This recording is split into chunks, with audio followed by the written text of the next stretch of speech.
வணக்கம், நான் உங்கள் பெங்களூர் தமிழன்.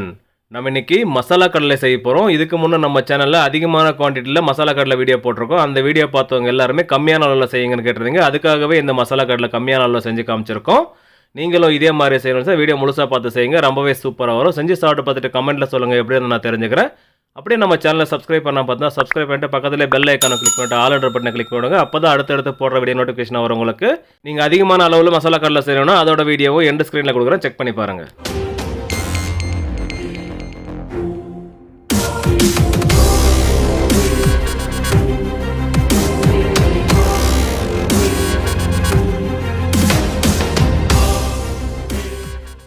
நம்ம இன்றைக்கி கம்மியான அளவில் மசாலா கடலை செய்ய போகிறோம். அதுக்காக ஒரு பாத்திரம் வச்சுட்டு அதில் கருவேப்பிலை கொஞ்சமாக போட்டுக்கலாம்.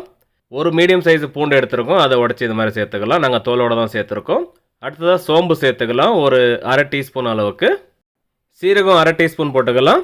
அது கூடவே கொரியண்டர் லீவ்ஸு ஒரு டேபிள் ஸ்பூன் அளவுக்கு போட்டுக்கலாம், அதாவது மல்லி இலை. முழு மிளகு எடுத்துருக்கோம், அது ஒரு அரை டீஸ்பூன் அளவுக்கு சேர்த்துக்கலாம். இப்போ இது எல்லாத்தையும் சேர்த்து அரைச்சி எடுக்கணும். அதுக்காக ஒரு சின்ன மிக்ஸி ஜார் எடுத்துருக்கோம், அதில் போட்டுக்கலாம். இதை முழுசாக போட்டதுக்கப்புறம் கொஞ்சமாக ஆயில் ஊற்றி அரைக்கணும். அதுக்காக நம்ம ஒரு 2 டேபிள் ஸ்பூன் அளவுக்கு ஆயில் சேர்த்துக்கிறோம். இது கூடவே பச்சை மிளகா ஒரு 5 எடுத்து 1/2 பண்ணியிருக்கோம், அதையும் சேர்த்துக்கலாம். இப்போ நல்லா அரைச்சி எடுத்துக்கலாம்.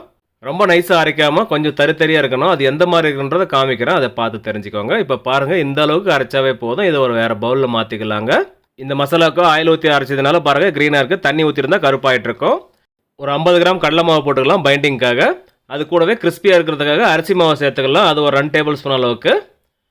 இதில் இஞ்சி பூண்டு பேஸ்ட்டு சேர்த்துக்கலாம். இதுக்காக எடுத்துருக்கிறது 1 டேபிள் ஸ்பூன் அளவுக்கு. ஆல்ரெடி நம்ம பூண்டு போட்டிருக்கோம். இப்போ இஞ்சி பூண்டு பேஸ்ட்டும் 1 டேபிள் ஸ்பூன் அளவுக்கு சேர்த்து இந்த மாதிரி மிக்ஸ் பண்ணிக்கலாம். தண்ணி தேவைப்பட்டால் பார்த்து சேர்த்துக்கலாம். இப்போ நல்லா மிக்ஸ் பண்ணலாம். நம்ம கலரே போடல பாருங்கள் எந்த அளவுக்கு க்ரீன் கலராக வந்திருக்குன்ட்டு. அதனால தான் நம்ம ஆயில் ஊற்றி அரைச்சது. இப்போ பீனட் போட்டுக்கலாம். நம்ம 250 கிராம் எடுத்துருக்கோம். அதுக்கான மசாலா தாங்க இது. மொத்தமாக 1/4 கேஜிக்கு இது கரெக்டாக இருக்கும் இந்த மசாலா. சேர்த்துட்டு இப்போ அப்படியே மிக்ஸ் பண்ண ஆரம்பிக்கலாம். இந்த மசாலா கடலைக்கு நம்ம கலர் யூஸ் பண்ணல, பார்க்கும்போதே தெரியும் உங்களுக்கு. இந்த அளவுக்கு வரணுனாக்கா நம்ம சொன்ன மாதிரி செய்யுங்க, பர்ஃபெக்டாக இருக்கும். நம்ம செய்கிற எல்லா ரெசிபியுமே ஹெல்த்தியாக இருக்கும். கண்டிப்பாக ட்ரை பண்ணி பாருங்கள். நல்லா மிக்ஸ் பண்ணிகிட்டு இருக்கிறோம். இந்த சமயத்தில் உப்பு போட்டுக்கலாம். இதுக்காக எடுத்துருக்கிறது 1/4 டீஸ்பூன் அளவுக்கு தூள் உப்பு எடுத்துருக்கோம். இப்போ அப்படியே மிக்ஸ் பண்ணிக்கலாங்க. கொஞ்சமாக தண்ணி தெளிச்சிக்கலாம். எதுக்காக தெளிச்சிக்கிறோன்னா அந்த கடலில் பாருங்கள் மசாலா கம்மியாக பிடிச்சிருக்கு, அதனால தான் கொஞ்சமாக தெளிச்சிக்கிறோம். இந்த மாதிரி தண்ணி தெளித்து மிக்ஸ் பண்ணுறப்போ அந்த நிலக்கடலில் பாருங்கள் மசாலா முழுசாக பிடிச்சிருக்கு. இந்த மாதிரி வர்ற வரைக்கும் நம்ம மிக்ஸ் பண்ணிக்கிறோங்க. பர்ஃபெக்டாக ரெடி ஆகிடுச்சு. இது கடைசி ஒரு முறை உப்பு செக் பண்ணிக்கலாங்க. கரெக்டாக இருக்குது. உங்களுக்கு தேவைன்னா பார்த்து சேர்த்துக்கோங்க. இப்போ இது ரெடி ஆகிடுச்சு. ஆயில் சூடு வச்சுருக்கோம். சூடு ஏறி வந்ததும் பொரிச்சு எடுத்துக்கலாங்க. இதை ஆயில் சூடு வச்சுருந்தோம், ஆயிலும் மிதமான சூடு ஏறி வந்துருச்சு. இப்போ அந்த மசாலா பீனட்டும் ரெடியாக இருக்குது. இந்த மாதிரி ஜாராவை திருப்பி வச்சுட்டு ஒவ்வொரு பீனட்டாக பிரிஞ்சு போகிற மாதிரி பிரித்து விட்டுக்கலாம். நம்ம பக்கடாவை பிரித்து விடுமே அந்த மாதிரி பிரித்து விடுங்க. இந்த மாதிரி அப்போ தான் ஒன்றுக்கு ஒன்று ஒட்டாமல் தனித்தனியாக பிரிஞ்சு வரும். அதே மாதிரி ஃப்ளேமும் கம்மியாக வச்சுருக்கணும், அதிகமாக ஃப்ளேம் இருக்கக்கூடாது. மீடியம் ஃப்ளேமு எந்த மாதிரி வச்சுருக்கணும் பார்த்தாலே தெரியும் உங்களுக்கு. இந்த மாதிரி பொரிக்கிறப்போ தான் அது நல்லா கிறிஸ்பியாக இருக்கும் சாப்பிட்றதுக்கு. உங்களுக்கு ஈவினிங் டீ டைமில் இந்த மாதிரி ஒரு ஸ்நாக்ஸ் செய்யணும், எதுவும் ஈஸியாக செய்யணும்னு சொல்லி இந்த ரெசிபி செய்யுங்க, ரொம்பவே சூப்பராக இருக்கும். இது வந்து ஒரு 4லேருந்து 5 பேர் சாப்பிட்ற அளவுக்கு இருக்கும் இந்த குவான்டிட்டி.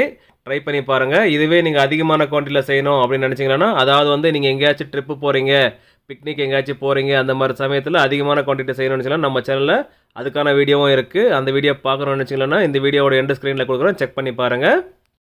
நம்ம கொஞ்சம் ஆயில் அதிகமாக வச்சுருக்கிறதுனால இதெல்லாம் ஒரே பேட்சில் போட்டு எடுத்துட்டோம். நீங்கள் வீட்டில் செய்கிறப்போ 2லேருந்து 3 பேட்சாக போட்டு எடுத்துக்கோங்க, கொஞ்சம் கொஞ்சமாக போட்டு. இந்த மசாலா கடையில் முழுசாக ஆயிலில் போட்டதுக்கப்புறம் லைட்டாக ஃப்ளேம் அதிகப்படுத்திக்கலாம். மிக்ஸ் பண்ண வேண்டாம். முழுசாக போட்டதுக்கப்புறம் ஒரு நிமிஷம் வரைக்கும் அப்படியே விட்டுடலாம். அதுக்கப்புறம் நம்ம ஜாரா போட்டு எடுத்தோம்னா அந்த மசாலா பிரியாமல் வரும். அதனால தான் 1 நிமிஷம் வெயிட் பண்ணி செய்யுங்கன்னு சொல்கிறேன். இப்போ பார்த்தாவே தெரியும் எந்த மாதிரி வந்திருக்குன்னுட்டு. அந்த பீனட்டில் பாருங்கள் அந்த மசாலா எவ்வளோ சூப்பராக பிடிச்சிருக்கு. இன்னும் கொஞ்சம் ரோஸ்ட் ஆகட்டும், அதுக்கப்புறம் ஆயிலேருந்து எடுத்துடலாங்க. இப்போ பாருங்கள் பர்ஃபெக்டான விதத்தில் இது ரோஸ்ட் ஆகி வந்திருக்கு. கரெக்டாக ஃப்ரை ஆகிடுச்சிங்க. ஆயிலேருந்து எடுத்துருவோம். இதே மாதிரி மீதி இருக்கிறதெல்லாம் எடுத்துகிட்டு ஒரு பிளேட்டில் போட்டு சாப்பிட போயிடலாங்க. இது வந்து 1 வாரம் வரைக்கும் நல்லா கிறிஸ்பியாக இருக்கும். இந்த மாதிரி செஞ்சு பாருங்கள், அருமையான ஒரு ஸ்நாக்ஸ் ரெசிபியாக இருக்கும் உங்களுக்கு. அதுவும் கம்மியான அளவில் செஞ்சு காமிச்சிருக்கோம். செஞ்சு சாப்பிட்டு பார்த்துட்டு கமெண்ட்டில் சொல்லுங்கள் எப்படி இருந்தால் நான் தெரிஞ்சுக்கிறேன். ஓகே மக்களே, நம்ம செஞ்சிருந்த மசாலா பீனட்னு சொல்லப்படுற மசாலா கடலை ரெசிபி உங்களுக்கு பிடிச்சிருந்தா கீழே லைக் பண்ண தெரியும், லைக் பண்ணிட்டு அப்படியே இந்த வீடியோ ஃப்ரெண்ட்ஸ் அண்ட் ஃபேமிலி மெம்பரை ஷேர் பண்ணிட்டு சப்போர்ட் பண்ணிட்டு வாங்க. நீங்களும் சப்ஸ்கிரைப் பண்ணால் பார்த்தா சப்ஸ்கிரைப் பண்ணிட்டு பக்கத்தில் பெல் ஐக்கானை கிளிக் பண்ணிட்டு ஆல் என்ற பட்டனை கிளிக் பண்ணுங்கள். அப்போ தான் அடுத்தடுத்து போடுற வீடியோ நோட்டிஃபிகேஷன் வரும் உங்களுக்கு. மேலும் மேலும் சப்போர்ட் பண்ணிட்டு வாங்க. மீண்டும் அடுத்த வீடியோவில் சந்திப்போம். பாய்.